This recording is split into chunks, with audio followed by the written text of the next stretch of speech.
যুক্তরাষ্ট্রের পররাষ্ট্র দপ্তরের ব্রিফিংয়ে আবারও বাংলাদেশ প্রসঙ্গ উঠে এসেছে। মূলত ব্রিফিংয়ে এক প্রশ্নকারী বাংলাদেশের চরমপন্থী হামলা এবং সাংবাদিকদের গ্রেফতার নিয়ে প্রশ্ন করে। তবে ওই প্রশ্নের সরাসরি কোনো জবাব দেননি পররাষ্ট্র দপ্তরের মুখপাত্র ট্যামি ব্রুস। এছাড়া ট্রাম্প প্রশাসন এবং মার্কিন পররাষ্ট্রমন্ত্রী যে কোনো বিষয়ে কূটনৈতিক সমাধানের প্রতি সম্পূর্ণরূপে প্রতিশ্রুতিবদ্ধ বলেও জানান তিনি। স্থানীয় সময় সোমবার 24শে মার্চ নিয়মিত সংবাদ সম্মেলনে এক প্রশ্নকারীর প্রশ্নের জবাবে এভাবেই প্রতিক্রিয়া জানান মার্কিন পররাষ্ট্র দপ্তরের মুখপাত্র ট্যামি ব্রুস।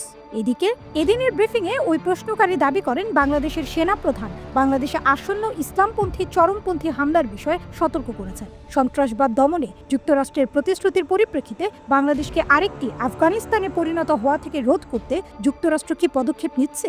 এছাড়া ডক্টর মোহাম্মদ ইউনূসের সরকারের অধীনে সংবাদপত্রের স্বাধীনতা সমুন্নত রাখার জন্য মার্কিন সরকার কিভাবে কাজ করছে? জবাবে মার্কিন স্টেট ডিপার্টমেন্টের মুখপাত্র ট্যামি ব্রুস বলেন, হ্যাঁ ঠিক আছে, আমরা যেসব প্রশ্নের মুখোমুখি হই তা হলো কূটনৈতিক পরিস্থিতি। তিনি আরো বলেন, সৌভাগ্যবশত আমাদের এমন একটি প্রশাসন এবং একজন পররাষ্ট্রমন্ত্রী আছেন যিনি কূটনৈতিক সমাধানের প্রতি সম্পূর্ণরূপে প্রতিশ্রুতিবদ্ধ। তিনি বিশ্বজুড়ে আমাদের বন্ধুদের সাথে মুখোমুখি কথোপকথন করেন এবং অবশ্যই আমাদের শক্তির বিষয়েও প্রভাব ফেলেন।